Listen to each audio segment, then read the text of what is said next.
महत्त्वाची बातमी, राऊत ठाकरे सेनेच्या संसदीय दलाच्या बैठकीसाठी पोहोचलेले आहेत। राजाभाऊ वाजे हे सुद्धा बैठकीसाठी आता पोहोचलेले आहेत। तर संसदीय दलाची बैठक होते आज आणि यासाठी राऊत आता संसदेमध्ये पोहोचले आहेत। 4 खासदार या ठिकाणी आता पोहोचलेले आहेत। यामध्ये राजाभाऊ वाजे आहेत, संजय राऊत, अरविंद सावंत आणि अनिल देसाई।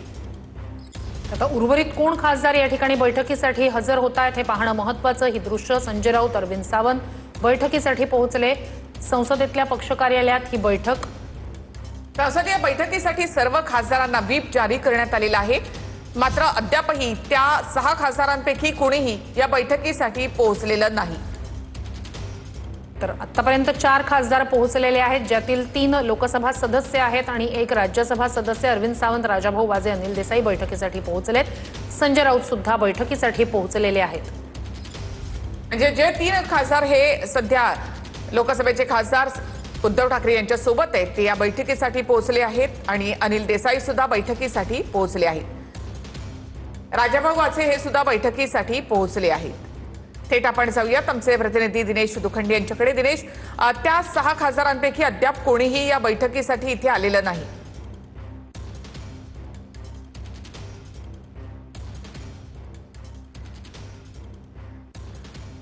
बघा, हे जवळपास स्पष्ट आहे की या 6 खासदारांपैकी कोणी या बैठकीला उपस्थित राहणं हे सध्या तरी शक्य दिसत नाहीये। कारण जी माहिती मिळते आहे की उपमुख्यमंत्री एकनाथ शिंदे यांनी परवा मध्यरात्री दिल्लीत येऊन जी काही कायदेशीर पूर्तता आहे वेगळा गट स्थापन करण्यासंदर्भात त्यातले काही महत्त्वाचे निर्णय घेतलेले आहेत। काल सायंकाळी ते दिल्लीला मुंबईला रवाना झाले। त्यानंतर डॉक्टर श्रीकांत शिंदे जे एकनाथ शिंदे यांचे चिरंजीव आणि लोकसभा खासदार आहेत, त्यांच्याकडे आता पूर्ण जबाबदारी आहे या पुढच्या कायदेशीर बाबींची पूर्तता करण्याची। उद्या 19 तारीख शिवसेनेचा वर्धापन दिन आहे। शक्यता आहे की या कार्यक्रमात काही घोषणा होते का, पण आज शिवसेना उद्धव बाळासाहेब ठाकरे पक्षाच्या संसदीय पक्षाची किंवा कार्यमंडळाची बैठक होते।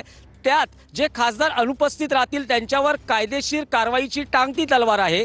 हे सगळं प्रकरण पुन्हा एकदा कायदेशीर कचाट्यात अडकण्याची शक्यता आहे। त्यामुळे निर्णय जरी झाला असला तरी त्याची अधिकृत घोषणा नाही आणि कायदेशीर बाबींची ही लढाई कशी आपण हाताळू शकतो याची संपूर्ण पाहणी किंवा याची चाचपणी करून ठोसपणे साधारण 21 किंवा 22 जूनला या बाबतीतला अधिकृत निर्णय घोषित होऊ शकतो अशी माहिती आहे। पण आज यातलं चित्र स्पष्ट हे होणार आहे की 9 लोकसभा खासदार जे उद्धव ठाकरे बाळासाहेब गटाचे आहेत त्यापैकी किती खासदार उपस्थित राहतात। आतापर्यंत जे दृश्य दिसलेलं आहे त्यात लोकसभेच्या खासदारांपैकी अरविंद सावंत, अनिल देसाई आणि राजाभाऊ वाजे हे कालपासूनच खरं तर संजय राऊत यांच्या निवासस्थानी पत्रकार परिषदांना होते, त्यांनी मुलाखती दिलेल्या आहेत। त्यामुळे हे खासदार आता या कार्यालयात बैठकीला उपस्थित आहेत।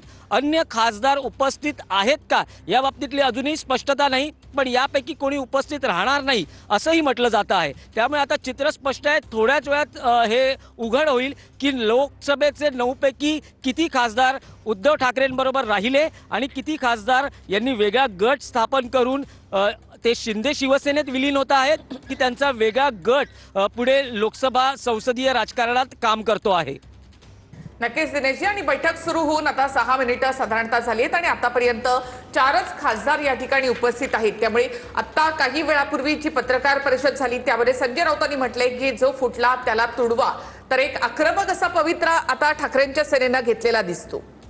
4 खासदार उपस्थित आहेत, त्यातले राऊत 1 आहेत, उरलेले 3 लोकसभेचे सदस्य। 6 मिनिटं बैठक सुरू होऊन झालेली आहेत आणि आतापर्यंत इतर खासदार ज्यांच्याविषयी कालपासून चर्चा आहेत ते 6 खासदार अद्याप तरी या बैठकीसाठी आलेले नाहीत।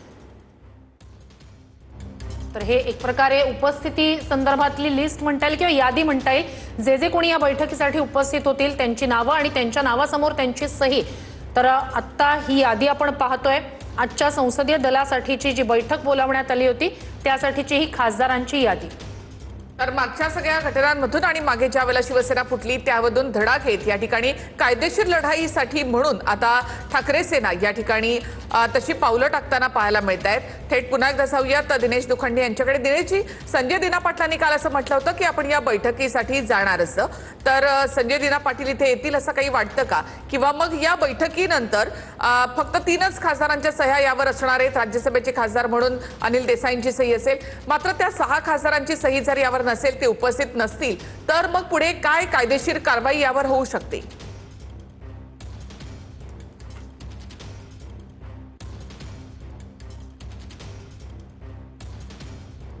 बघा, आज सकाळी जी पत्रकार परिषद संजय राऊत आणि अरविंद सावंत यांची पार पडली, त्यात अरविंद सावंत यांनी भूतकाळातलं एक उदाहरण दिलं. शरद यादव यांचं हे उदाहरण होतं.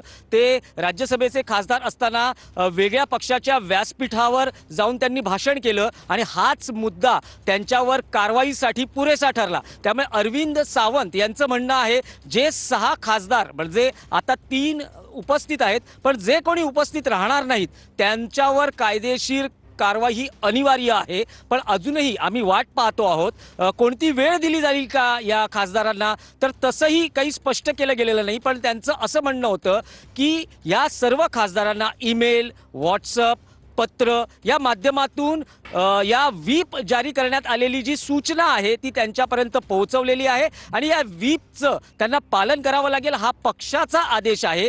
ते उद्धव बाळासाहेब ठाकरे शिवसेना या पक्षाच्या चिन्हावर, मशालीवर निवडून आलेले आहेत. उद्धव ठाकरे यांनी त्यांच्या जिंकून येण्यासाठी उद्धव ठाकरेंनी, शिवसैनिकांनी, नेत्यांनी कष्ट घेतलेले आहेत. त्यामुळे त्यांना पक्षशिस्तीचं पालन करावं लागेल. जर त्यांना पक्षाच्या विरोधात काही भूमिका घ्यायची होती तर त्यांनी आपल्या खासदारकीचा राजीनामा देऊन खुशाल मग त्यांनी आपला स्वतंत्र निर्णय घ्यायला हवा होता. 2022 सारखी आता परिस्थिती नाही. 2022ला जे घडलं, धनुष्यबाण आणि पक्ष याच्यावर दावा सांगितला गेला.